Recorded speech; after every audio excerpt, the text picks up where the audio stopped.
From Tally to Cali, it's time to wake up. Wake up! Wake up!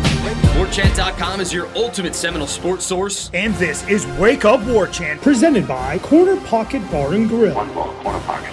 Now here's Warchant.com's Aslan Hutchavandi and Corey Clark.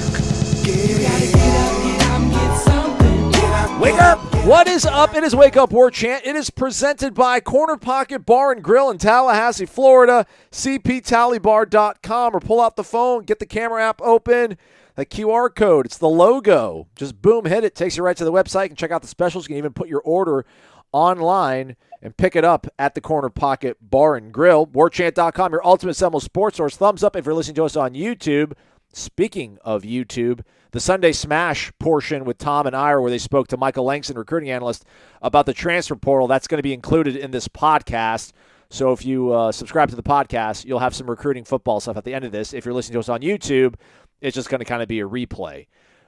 So bear with us. Also bear with Corey, who I hope is transporting his championship son back from a baseball tournament as we record this late Sunday night going into your Monday morning. Corey, how are you, man? I'm good, and that would be a big no on that. They lost in the championship game of the bronze bracket, so let's not go crazy. There was a gold, silver, and a bronze. They made it to the bronze championship game, which they should have, but they lost to a pretty good team. So it's a bummer. And the best news is I got to drive an hour and a half and spend 10 hours in the park. But now, Brady's with me. He needs to be asleep, but he's not. And we're heading back home, buddy. We're heading back home. All right, Brady, enough. Come on. There you go. Cameo. If you won the championship, you could make some noise. Oh, man. Speaking of championships, though, what an amazing weekend for Florida State athletics. They're usually amazing, but some are just better than others. Florida State claims the ACC championship in track and field on the men's side. I think the women finished third. And then an ACC championship clinched in Pittsburgh for the softball team, taking out Virginia, then taking out Duke, then taking out Clemson. They are now the number 2 national seed for the upcoming national tournament. We'll talk about that shortly. And then the baseball team bouncing back from a horrendous, ugly game one Saturday against Miami, where they lost 8-2 to bounce back and win 6-4 later that night, and then 6-4 on Sunday to beat Miami. So you get a series win over the Canes, you get an ACC softball championship, and an ACC men's track and field championship. This program, would you rather be covering any other program in the country right now, Corey Clark? We kill it in the summer in Florida State. Exactly, man. I'd like the football to maybe pick up a little bit, but these spring sports, they're fun to cover, man. And the women's golf team, I don't think we mentioned them last week, but they annihilated the field in their regional and are advancing to the national tournament. I think that's out in Arizona. Man, they do well around here in the springtime.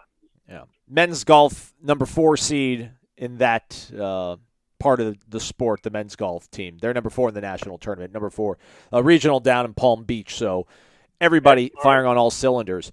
Let's start with softball, I guess, Corey. You know, I lament conference tournaments, conference championship games. I don't even know why we do them. Everybody seems to love them. I don't. And I do kind of always lament, like, does it really matter? Florida State was going to have a national seed regardless of what happened in Pittsburgh. But to win, I guess, the games they did win against really good competition, I need to really pull up the bracket. There are so many ACC teams in the NCAA softball tournament. Virginia Tech is a number 3 national seed. Florida State probably sews up that number 2 seed by winning in Pittsburgh. By virtue of that, they will host the Super Regional if they're able to get through the regional. They would take the winner of the Columbia Regional out in Missouri. They also would avoid Oklahoma on that side of the bracket if they make it all the way out to Oklahoma City. How big of a sort of statement do you think it was for Lonnie and the team to go up there in Pittsburgh and bring home the conference tournament title?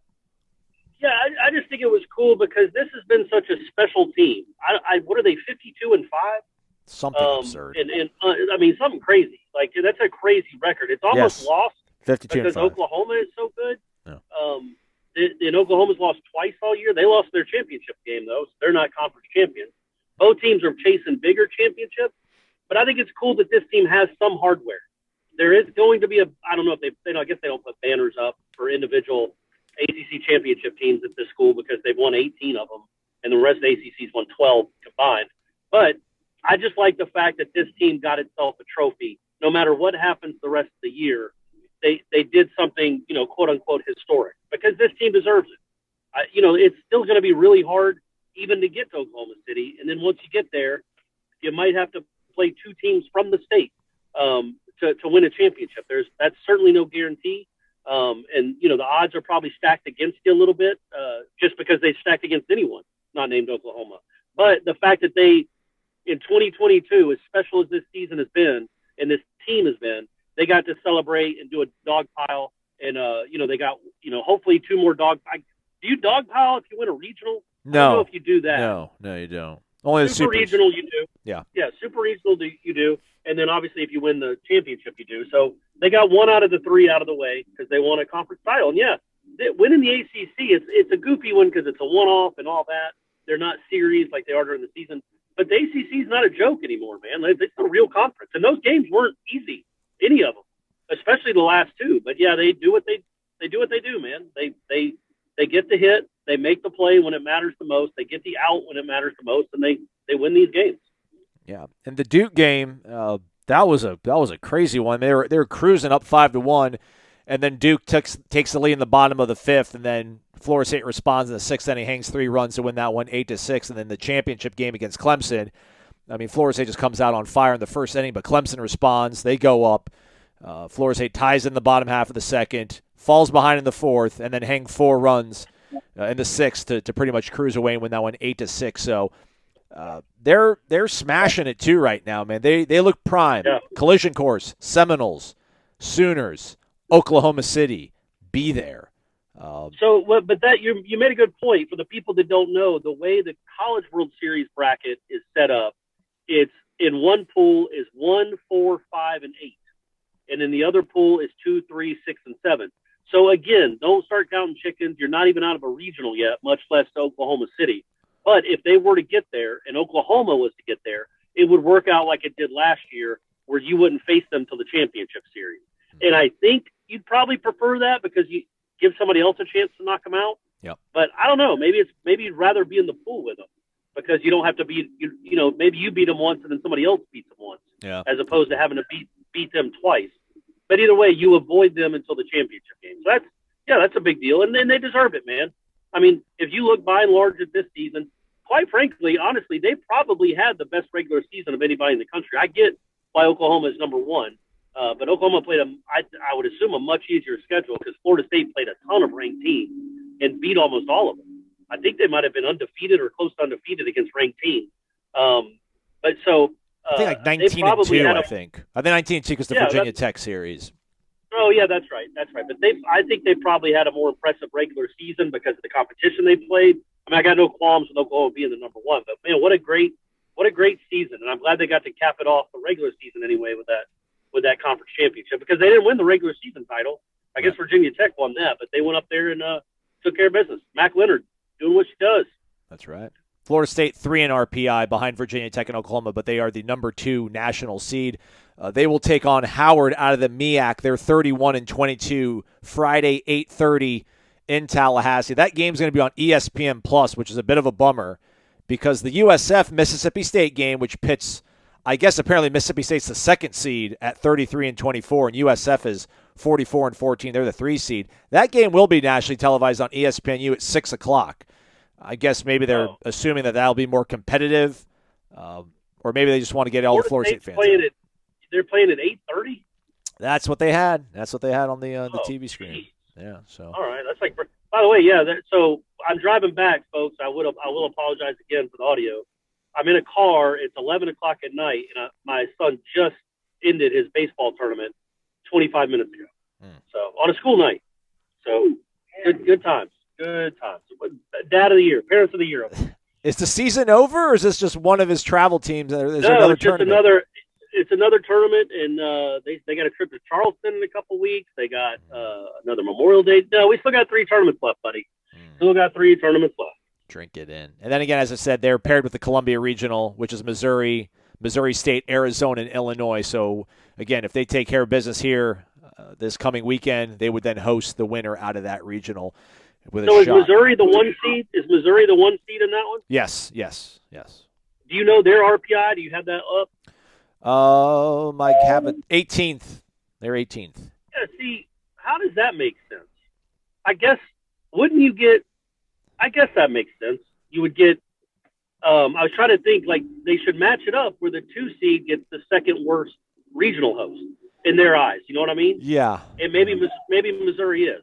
Maybe, because I guess 15 would be the RPI of what you would consider the second worst regional host. So Missouri's right there in that range, I guess.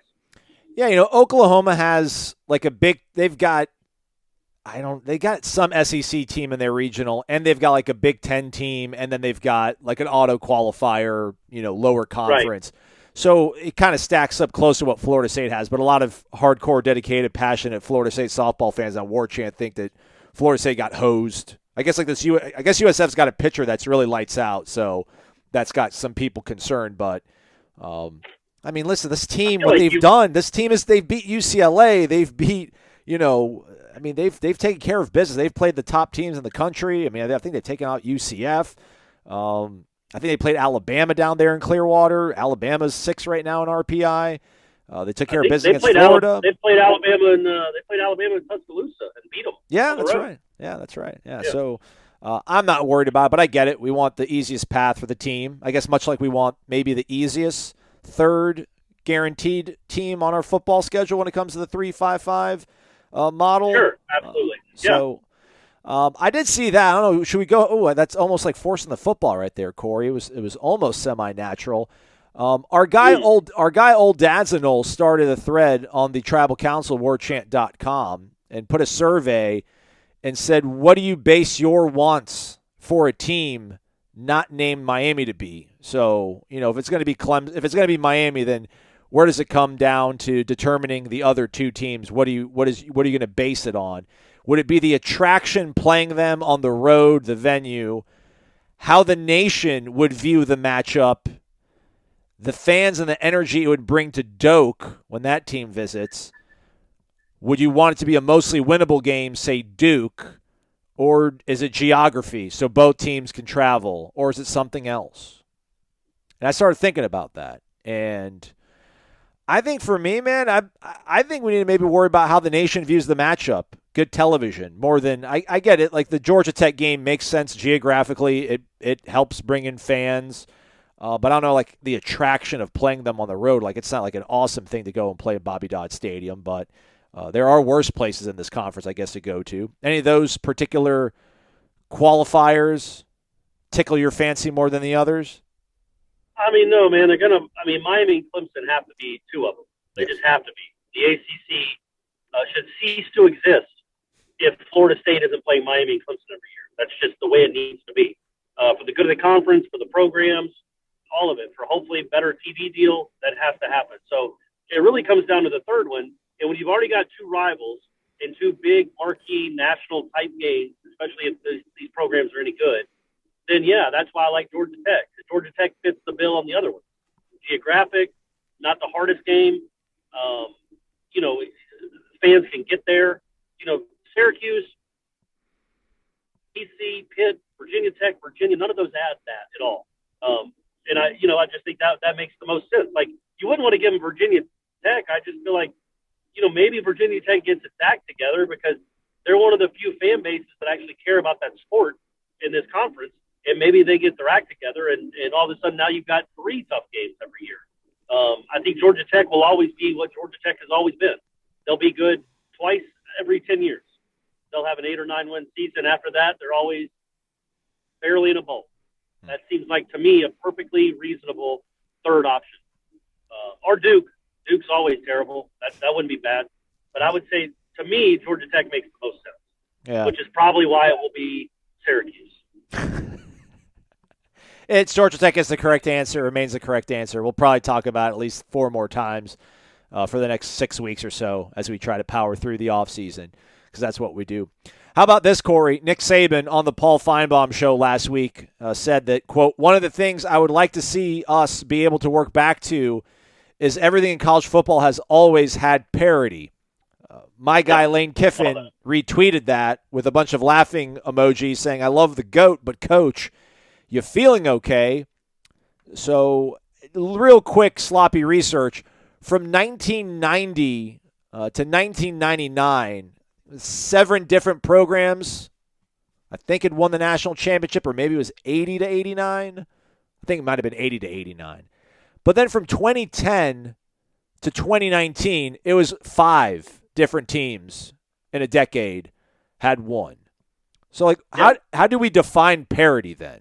And there's always going to be like those 5-6 teams. It's just going to be 5 or 6 different teams. It's no longer Penn State, Notre Dame, Alabama, Miami, and us, like in the 80s and 90s. Now it's Ohio State, Clemson, Alabama, LSU, or whoever you want to name du jour out of the SEC. Like, how would you define parity right now? Do we need to redefine parity, or is that the whole point, that it needs to be the same definition no matter the year, the era, the time?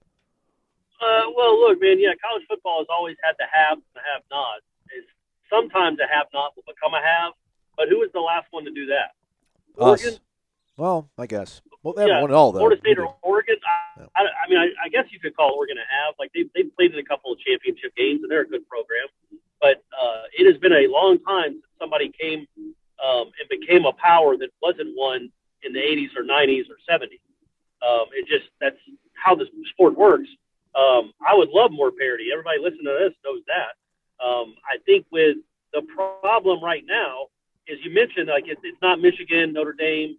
Well, I mean, it is. Those teams are good, but it's not like Notre Dame, Ohio State, USC, Oklahoma every year. But those names, think about those names. That's a cross-section of teams across the country.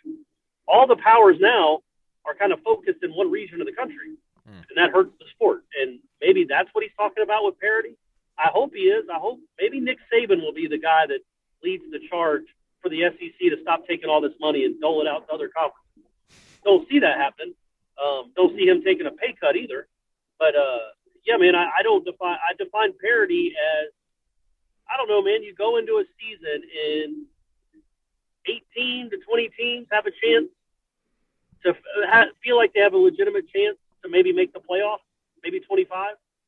Right now, I'd say that number is 9. That's not good for the sport.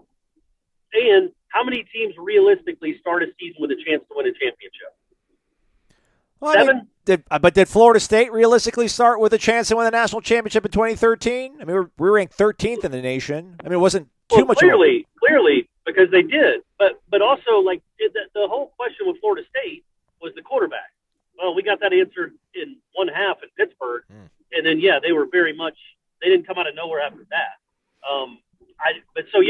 Once you saw Jameis for a half, you're like, this team could win a national championship. I mean, this is crazy. And he ended up being even better than we thought he was going to be.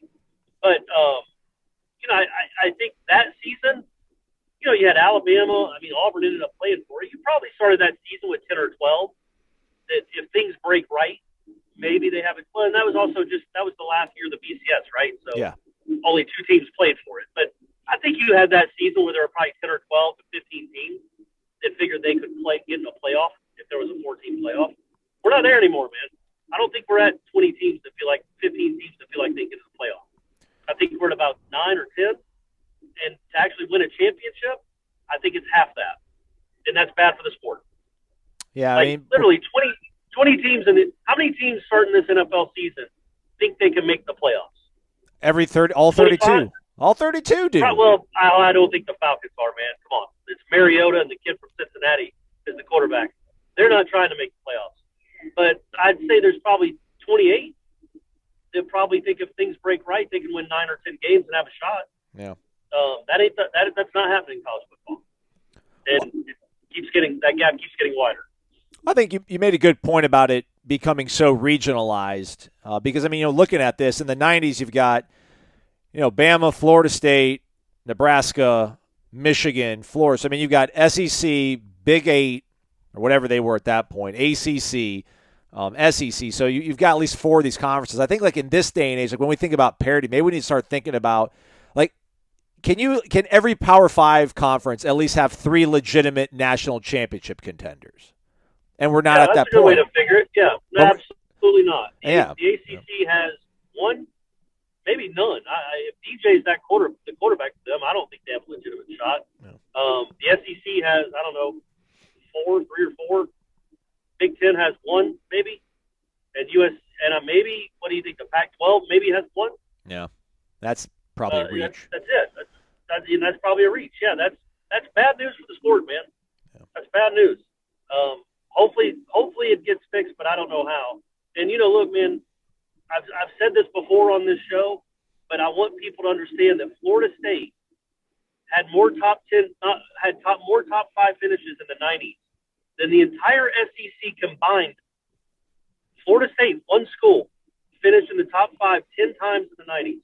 The rest of the SEC finished in the top 10 9 times, and that includes like 7 from Florida. Yeah. This has not always been a thing, but the last 20 years it became a thing, and now all the power is shifted there for some reason, and I think it's been awful for the sport.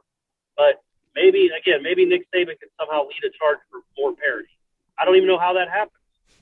You got to tell ESPN to maybe dial it down in the money, in the money they give the SEC. Probably not.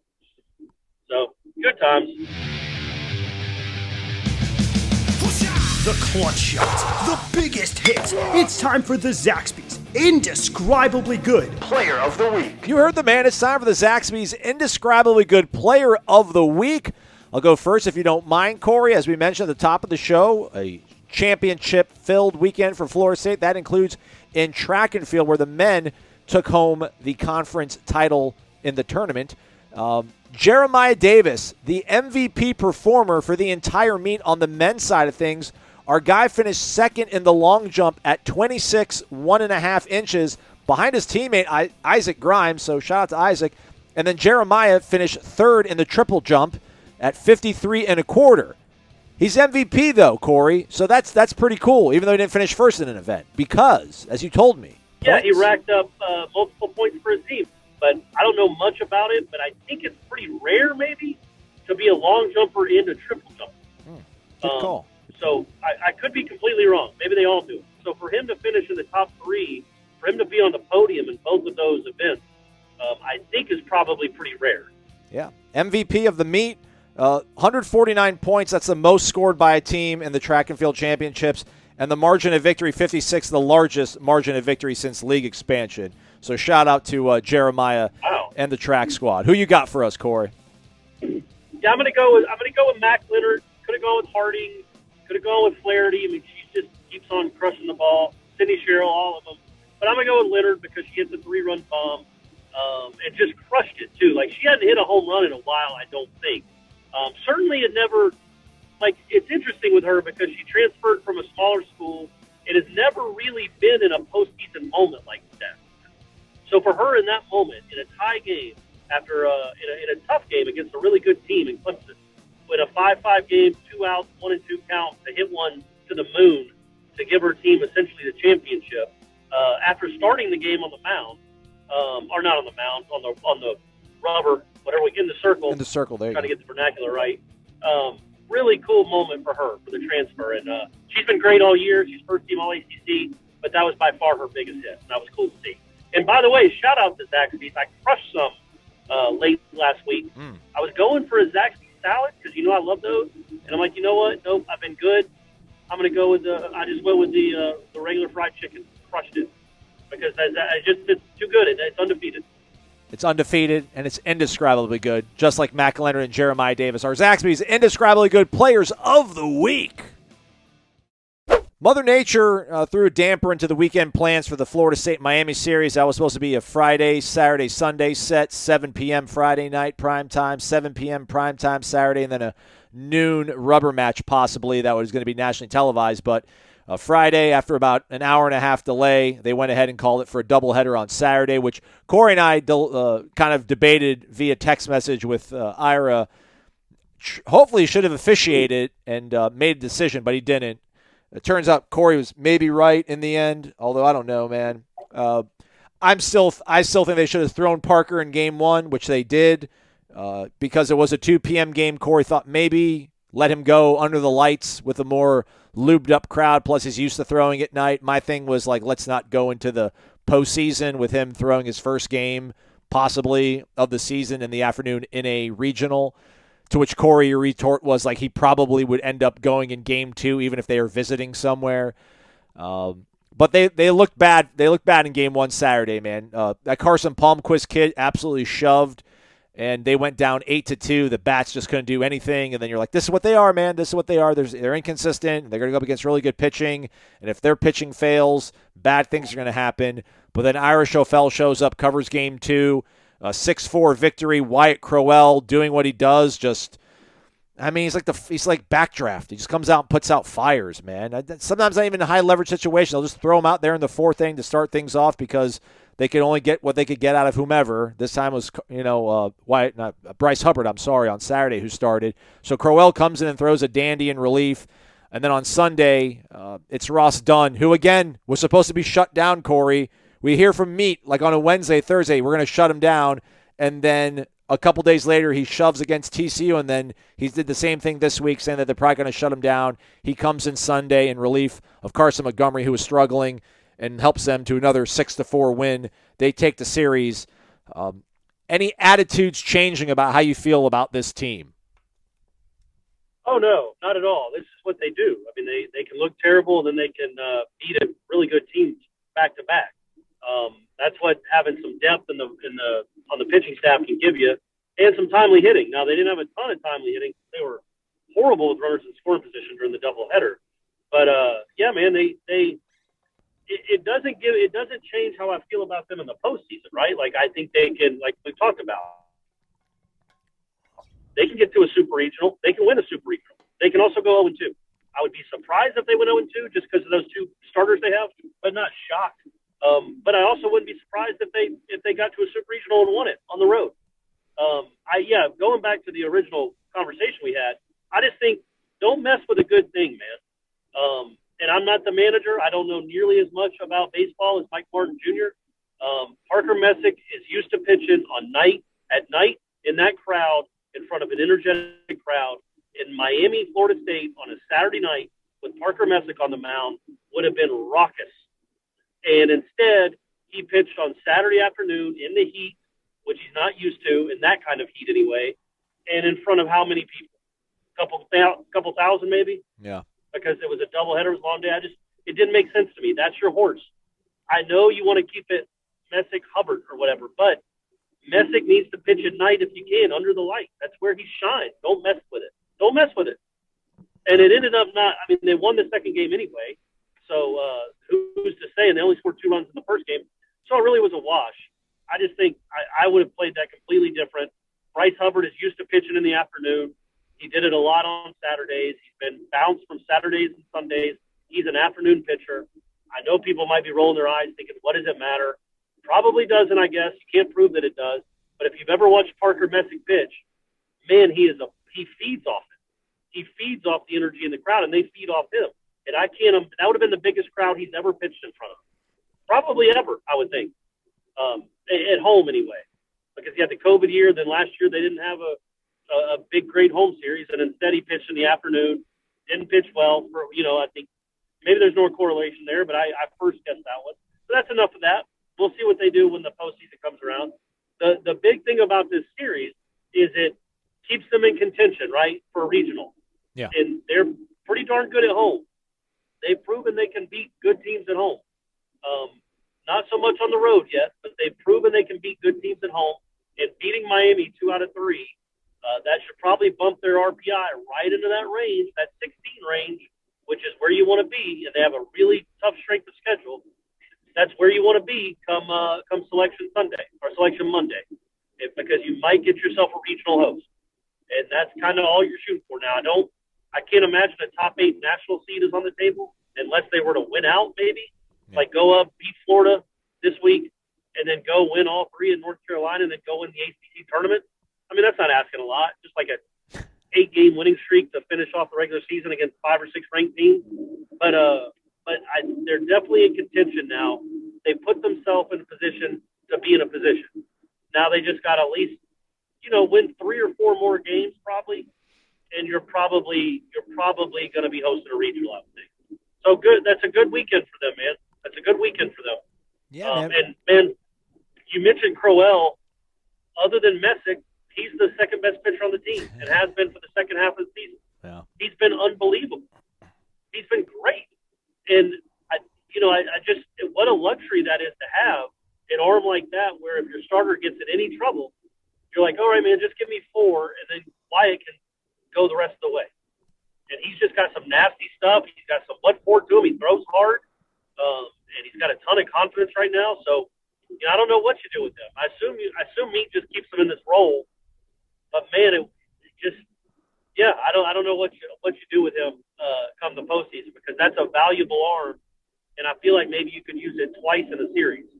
And then hats off to Ross Dunn too. That was the 2 biggest stories of the weekend were Wyatt Crowell and Ross Dunn to me. Those 2 guys the reason he won the series.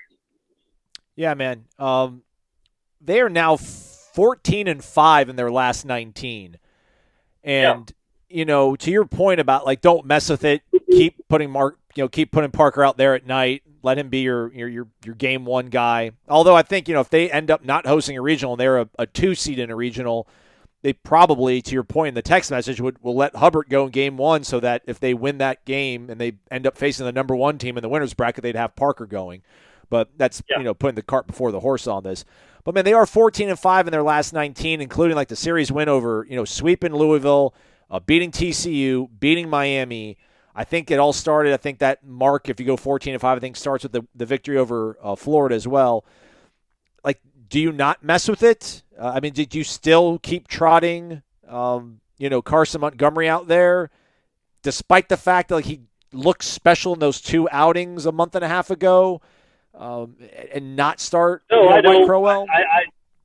No, I don't know if you start Crowell. It almost doesn't matter who you start, man. Start Scalaro in whatever the game 3 is, knowing that you have Crowell, Montgomery, and Hare to follow him. Maybe, I don't know, maybe Crowell is your game 2 relief guy, but I just think, man, I've watched Carson Montgomery now for 2 years. I know he's got a live arm. The only time I'm like, man, this is special. Like, this is unhittable. This is a role where he can dominate, is those 2 outings out of the bullpen. Now, it's such a small sample size, it probably doesn't register. But imagine having that guy and Davis Hare at the back end of your bullpen. It would be like when the Yankees had John Wetland as the closer and Mariano Rivera was the setup man his rookie year. And once you got to the 7th inning against the Yankees, and if they had the lead, you had lost. Because Rivera's going to shut you down for 2 innings, and then Wetland's going to shut you down in the last inning. I think Montgomery in the bullpen, to me, it extends the bullpen, it lengthens it, and it gives you 2 kind of electric arms in the bullpen with him and Hare.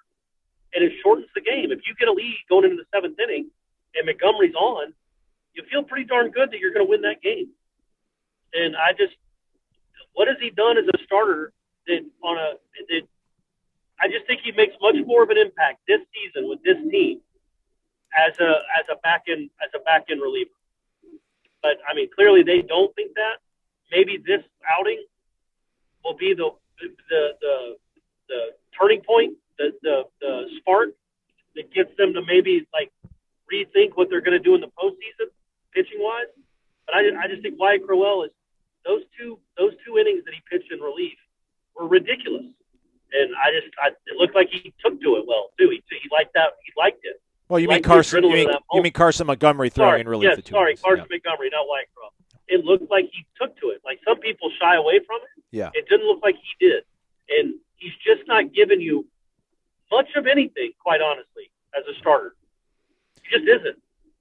He's had some outings where he's gone 5, maybe 6, but he also has an outing like he did Sunday where he didn't get out of the 2nd.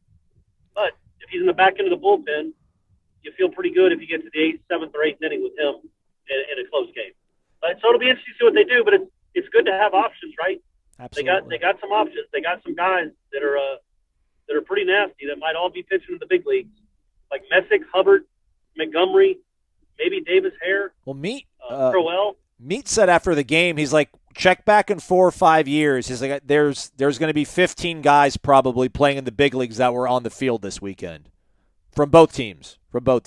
Miami had some relievers too, but yeah, he's really high, I think, on that pitching staff mostly. To your point. Yeah. That was a good. Yeah, they have some electric. It's like there's been moments where it hasn't all fit together. When Hubbard was okay, but then Crowell was awesome. Yes. Messick wasn't good. They haven't had one of those weekends, I don't think, where all three starters have been great since like February. Mm-hmm. So quit counting on it. Yeah. Know that, you're just, I don't know what you do with the number 3 guy. I don't know if you just go with an opener, just do a bullpen game. But yeah, man, I Crowell's been great in his role, and I just think Carson Montgomery has a chance to give you more. But man, either way, good win for them. Let's hope Jackson Green is okay, because that was a crazy shot to the face that he took from Jaime Ferrer's knee. But yeah, that was that's a good win for a team that needed it. And don't you think, Aslan, like this? I think it was pretty much.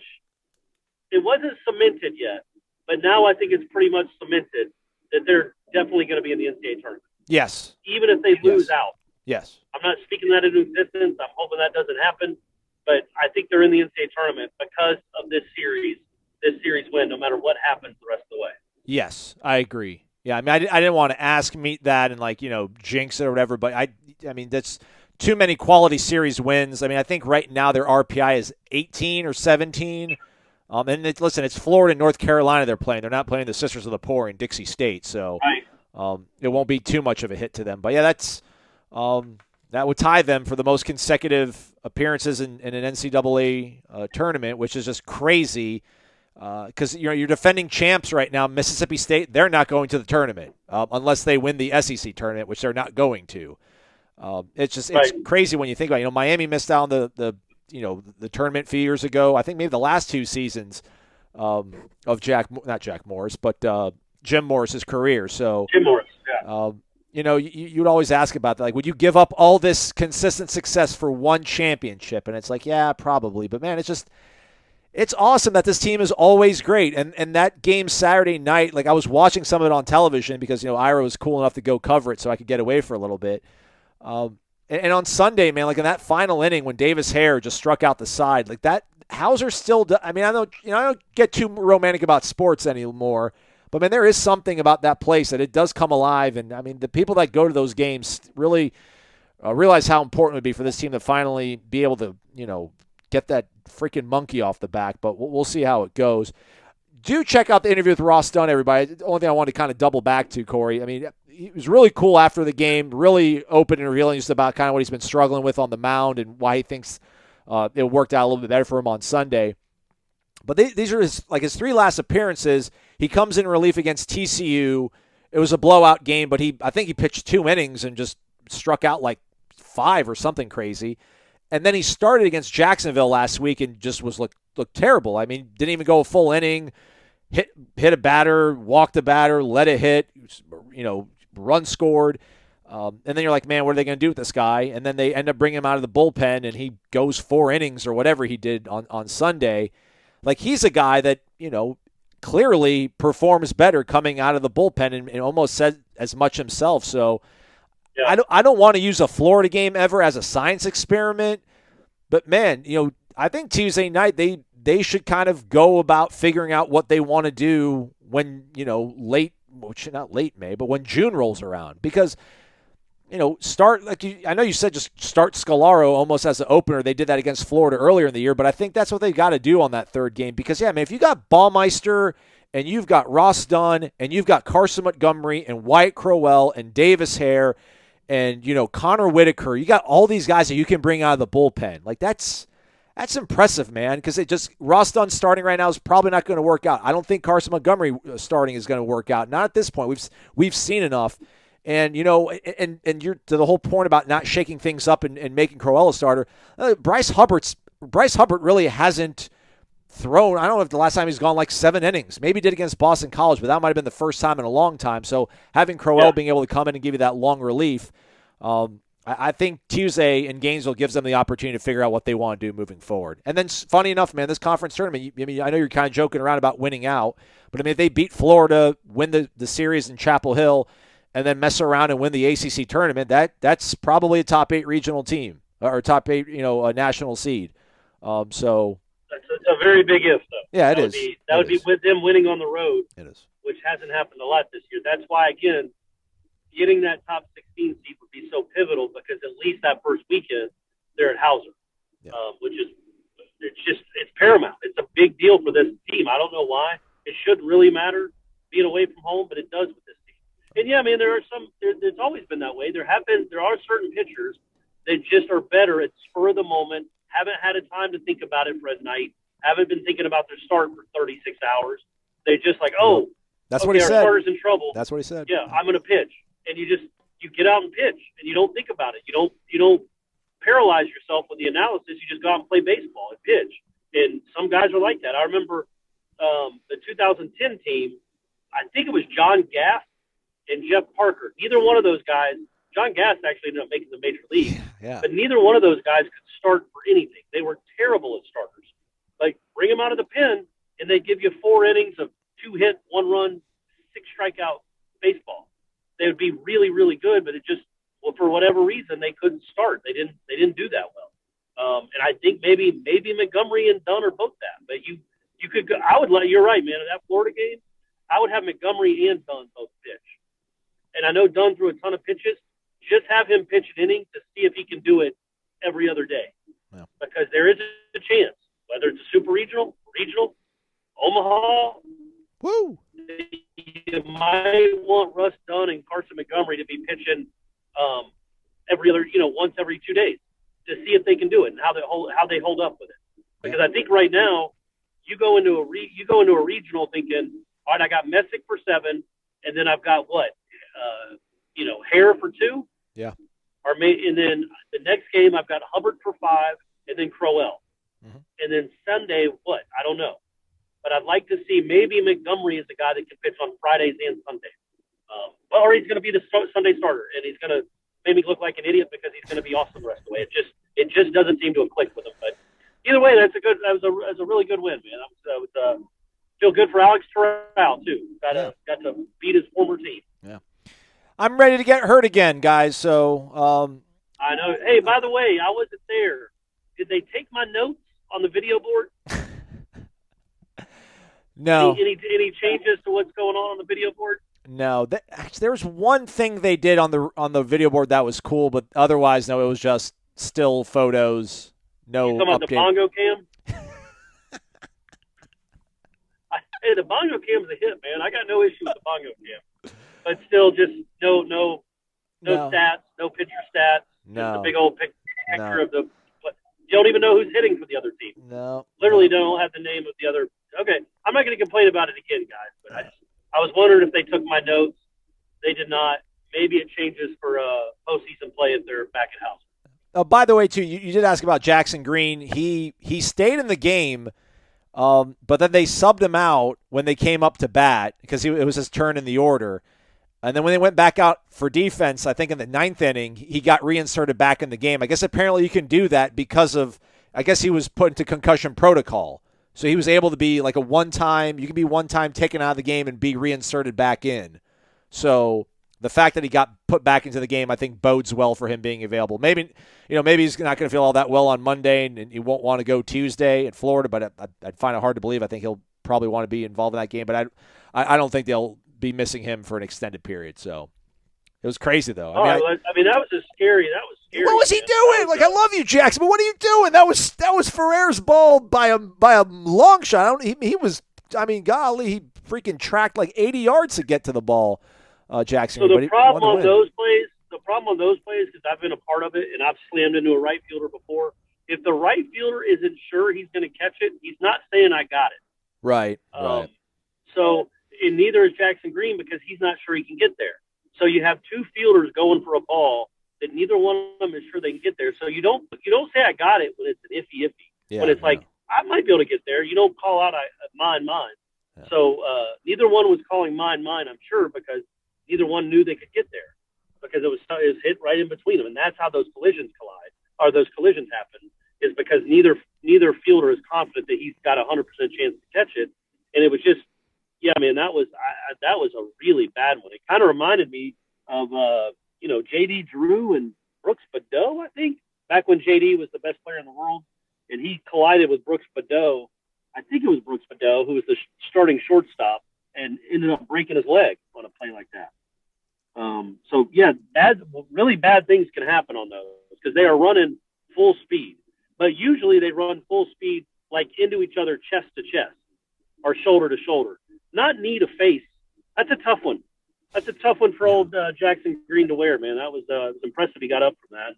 I guess he passed concussion protocol, but that was a scary one, man. You could tell immediately because those trainers ran out there really quick.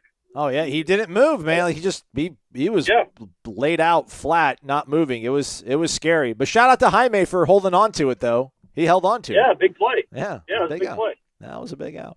All right, we are done on this side of things. We do have Michael Langston talking recruiting coming up. Any sign offs? Do you want to let Brady say something, or is he still young enough that the rocking of a car on the highway puts him to sleep? Yeah, I think he's asleep. He's not saying anything, so I think he's going to not like this if he listens to it. Brady, you want to say anything? Oh man, well he's asleep. He'd be chomping at the bit. No, how about those Game 7s on Sunday? What in the world? What in the world? Hey, shout out to all the Lightning fans though. That was a good win, good come from behind in that series. Yeah. So Tom Lang, Jeff Cameron are happy, but I looked at the score because of course I was at Brady's game, so I didn't get to watch a second of the basketball. And I was like, it was halftime, and the Mavericks were up 57-27. Yeah. Like, imagine being a Suns fan. You have the best team in the league by far, and then that's how you go out? Yuck. At least I'm a Hawks fan. We got dominated. Like, that's fine. I can live with that. That's a tough pill to swallow, man. That was crazy. But you know what? This isn't Phoenix. Wake up, Phoenix. Is it? So sunrise with the Suns. Yeah, not so much. Right. Not so much. Michael Langston talking transfer portal, philosophy, all that kind of stuff coming up right after this. Michael, welcome to the program. Welcome to Sunday Smash. It's a fundamentally different existence for you, sir, because you've got to have hot boards for not only the recruits in the summer and the junior days, but now it's what 5 players is Florida State interested in bringing in the transfer portal. So welcome to the program, Michael. Tell us a little bit, first of all, about your week and where things generally stand for FSU when it comes to transfer portal news. Yeah, it's been a wild, interesting day. By the way, I don't know how we're going to follow up with anything after the FSU sports delivered the weekend that they did this weekend.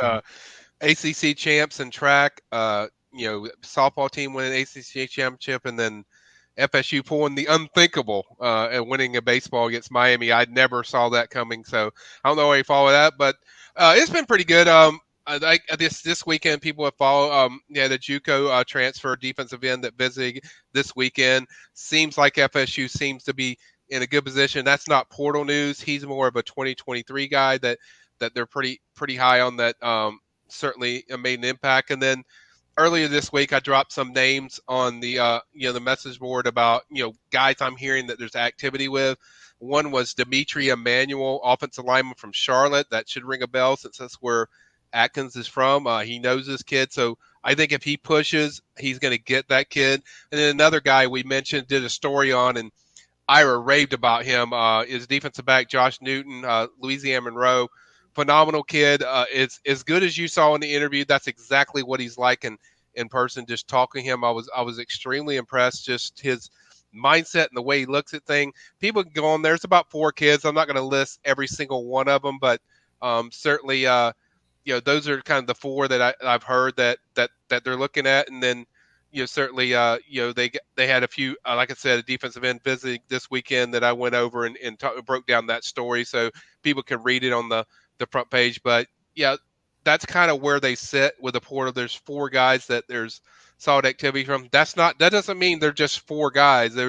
I have like 15, 20 names, but I'm kind of waiting to see where it transpires with the visits. Once visits are set up, then I'll start addressing these guys more specifically. But those are kind of 4, and mainly even those 2 that I think that I'm focused on. Those 2 right now that I just mentioned, Josh Newton and the offensive line from Charlotte. So it will pick up, and then June's going to be pure hell because there's going to be mega camp. There's going to be stuff every day. It's going to be heavy. I was even told over the weekend that FSU is going to be hosting like close to 10 or 11 official visitors in June, late June, the last weekend in June. So that tells you kind of where we're shifting in college football, that you're hosting 11 kids in the summer. So I think it's going to get really busy. I know people freak out like, Mike, there's not as many guys on campus. Like, yeah, that's because they've hosted like 1 million here in the spring. And so it'll pick up a lot in the spring, in the summer.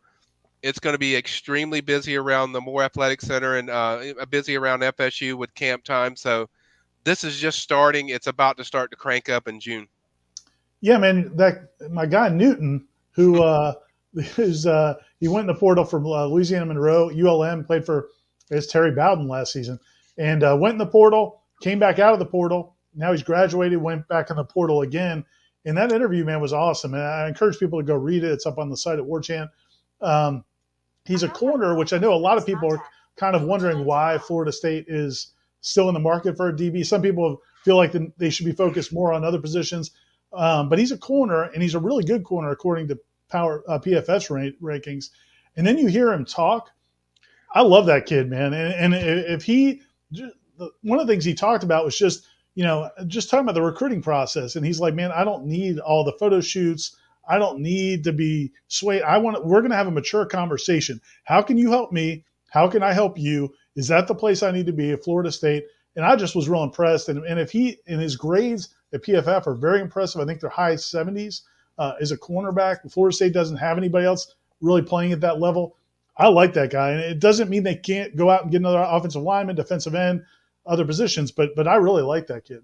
Yeah, we talked for about 30 minutes, and I was really impressed with him. And there's like a select few that I saved just for favorites, and he definitely fell into that when he started discussing just his mindset of things of an understanding of what's important when you go through the process he's going to, and it kind of tells you what's different about high school recruiting, and then you go to transfer portal recruiting.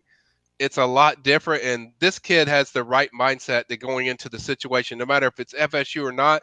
Do I feel good about? Yeah, I feel there's a really good shot there, but I don't think it matters where this kid goes. I think he's going to do extremely well, just because his mindset and he knows what he's going into. There's not I need you to do this for me or that. There's none of that stuff. It's like, I know what I'm doing. I know what I have to do. I know what my skill set is. I know what my strengths and weaknesses are. I know what each system is expecting of me, and let's get it done. I mean, that's kind of the focus. And so, yeah, I was blown away just as much as you were, Ira, when you read that. It was a fun time. Josh was very good. And actually, he told me, like, his brother was graduating, so the visit is supposed to be kind of this week coming up on Thursday, and I think his brother is graduating on Saturday, so he wants to get back to home. So everything seems to be with that kid. He's got a good head on his shoulders, and he knows exactly what he's looking for. I want to ask you one more question about the portal. So when we were over at Amelia Island, talked to Mike Norvell, he said, obviously they've got 4 or 5 or 6. We're not sure exactly how many of the high school guys are going to be coming in. There's the 4 that had signed in December or February that should be coming in, 3 offensive linemen and a tight end. There's also the possibility of, Woody is still a possibility. And then also Destin Hill is still out there, and there's hope that he might be able to come in. And then, he's looking at 1 or 2 transfer portal. He said 1 or 2 transfer portal guys, and then they may look and use extra scholarships they have to reward walk-ons. Do you think that means that they don't feel as good about what's out there in the portal, like what's available? Or do you think maybe they don't see guys that they can get involved with? I mean, I know you said you're tracking several guys, but that comment was real surprising to me that he said they may only sign a couple more transfer portal people. I think a lot of us thought maybe it might be 3 or 4. Yeah, I'm not that shocked by it. That's a good question. It's a good point, Ira. I'm not that shocked because they clearly want a DB and they clearly want an offensive lineman. We know those things. Those things are clear. Newton, they clearly want. And then if the right guy comes across, like the Dimitri Emmanuel kid that I covered from Charlotte, they decide to push. They know they can get that kid. So, but I think the other thing is they're after several offensive linemen. And for people that want to know, yes, the offensive lineman is the place that they're recruiting the hardest. They've there's activity with so many guys, but as what I will point out is, like, are those guys better than the guys that you already have that they're working with? And so I think FSU feels good about their group. I think they feel good about, if Antovius Woody makes it, is that guy going to be better than us taking a JUCO guy? Yes, that's the way they feel, that they're good. So I think the point is, right now, what's in the portal, the guys that I mentioned, those are the ones that they feel better possibilities or activity with. And right now, there's not guys in the portal that they're just I gotta have. Really, Newton's the only one that we know for sure. Like, he seems to be the guy that they want for sure. But I don't think it's that surprising. And I think too many fans, like even on our boards, they act like this is the offensive line from 4 years ago. The FSU has to sign 25 guys or get 6 portal guys. I think if you get one more offensive lineman, you're sitting pretty good with what that offensive line is. So I don't think they need a lot. That, hey, if there's a linebacker that jumps out to them, just like there was a DB with Josh Newton, I think those opinions probably will change, Ira, on the 1 and 2 numbers. But right now, I could see that 1 and 2 number. That's interesting, Michael. So, one more offensive lineman could hold down the fort for this year. They feel pretty good, obviously, about that class that they signed this year for maybe 2024 or maybe as soon as next year. Do you get that sense, the way they're recruiting the offensive line position for the upcoming class, that they feel pretty good about what could – they just need a bridge, basically, is my question. You think that's how they're approaching it?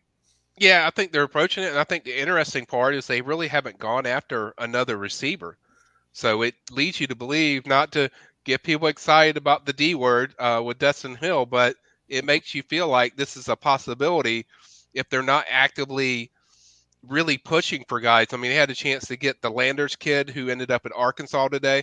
They had a chance to go after that kid, and I've heard that he was pretty interested in FSU, but they didn't push, so it makes you wonder how good they feel. They feel pretty good about either the receiver group or the fact that they're going to get Dustin Hill, and at some point they feel like Winston Wright's going to come back this year. Right.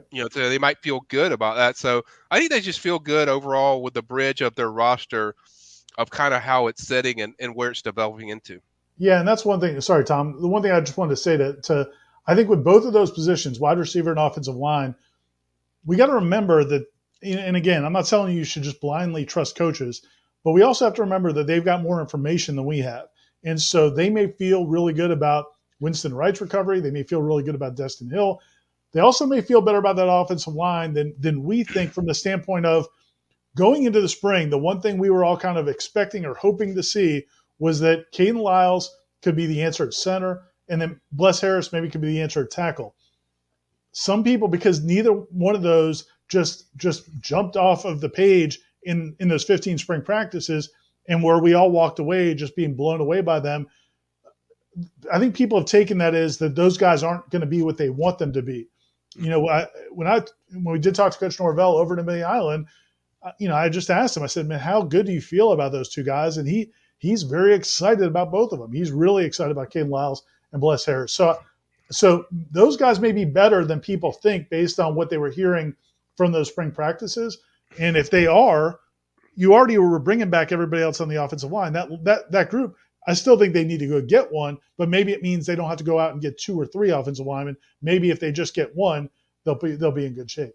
Yeah, and that's why I say one, because you have several guys that we haven't even seen a lot, like Lloyd Willis, Rod, or there's several guys in there that they're around every day, so they know a lot more than any of us can speculate on, because they're working with these kids every day. They know where the development's going. We know the job that Atkins has done since he's been here in really just recreating this offensive line. And I agree with Ira that you add one more, I think you're in pretty good shape. And they also the thing to remember too is they have more summer kids coming in. Julian Armel is now here. Jalen Early is another 4-star from Texas that is going to add more to see what he can do. His body frame seems to be there that he could help them some. Maybe it might take both of those guys a year to get into it, but there's more guys coming. So just because they don't rave about these guys, or we don't hear, you hear all this stuff, because these coaches see more than what we see, or our or any of our great team guys that do the stuff. I mean, there's stuff that they know about their team that we don't know. So, Michael, it seems like, traditional recruiting might be for another week on Smash, or certainly in the recruiting shows that you have here on Warchant TV. I'll ask one final question for the portal, and then we'll let you go about your Sunday night. Okay. Is it fair to say that the coaching staff is just staying nimble with maybe one more spot for perhaps a graduate, like, for spring semester that might appear in the portal that's not there right now? Because the deadline is passed if you're not going to graduate, but they might be waiting for, there's always a unicorn out there, it feels like, but maybe somebody to pop up in the portal that fits, that might just be completing their undergraduate education in the next couple of weeks or so. Yeah, I do think there is a guy. I mean, there are guys. I think linebacker's a position they're waiting to see. I've talked about a guy that could enter. And if he enters, or if there's somebody that pops out to him, yeah, sure, they're going to jump on that. And as I said, last time I was on here with Aslan, I don't think the NCAA is going to really enforce this unless it's like in June with the immediate eligibility. So I think a lot of teams know that, but I think grad transfers, if a guy pops in there, for those that don't know, grad transfers, they don't have to wait. They can jump right in. They can play. There's no problem. So we know there's guys going to be popping in and out. So yeah, I think they're holding like one or two spots for, somebody to catch their attention. And right now, I mentioned those 4 on our site, but then I mentioned the other 2 that I think that I'm really focused on. But that's kind of where they're at right now as far as the activity. But they're going to be very careful. But as we saw with Josh Newton, the moment that kid jumped in, FSU was on him like a piece of meat, and they were all over it. So if there's a guy that catches their fancy, they're definitely going to hold a spot and certainly go after him. Michael Langston, the senior recruiting and also senior transfer portal analyst at warchant.com. We got to update that business card. Hey, by the way, Tom, Diane was nervous as a cat on a tin roof watching your Lightning last night, and she's excited for you. She told me to tell you congratulations. My Celtics won today, so I'm excited. So Game 7, but I just wanted to tell you before I let jump off that she's a big Lightning fan. So I told her she should text you during the game. So well, you tell her go Bolts. Game 7s were good to your household this weekend and mine. Hopefully, if you hear the screams of bloody murder in the background on my microphone, my wife and our friends the Linnefelds are watching the Rangers and Penguins Game 7 downstairs. So it'll get fired up. But Michael, thank you so much for your help and your insights this weekend as always. You're going to ask me something, Ira? No, I was going to say you're also Ricky Argro's hype man. Yes. The sprints coach and the track team. So I figured you might want to give him a shout out for what they're doing in the track program. Yeah. I actually texted Ricky last night. I was excited for him. I know how hard Ricky and it hasn't gone the way the last year or so for the way they want it, but I was excited for Ricky. He works hard. I don't think there's anybody that works as hard as Ricky. He's a really good friend of mine. I've known him for a long time. Does great work. Shout out to those track and field guys. Back-to-back championships is a big deal. So big weekend for Florida State. Warchant.com is the ultimate inside source for FSU football and recruiting. And now you can get in on the action for free for an entire month. Warchant.com is offering a risk-free 30-day trial subscription. Get full access to the #1 website covering the Seminoles just by entering the promo code WARCHANT30. That's WARCHANT30. Sign up and get in on the world's most active FSU message boards. Receive breaking news, stories from our award-winning staff, plus get exclusive interviews and videos. Just enter the promo code WARCHANT30. Warchant.com, your ultimate Seminole sports source.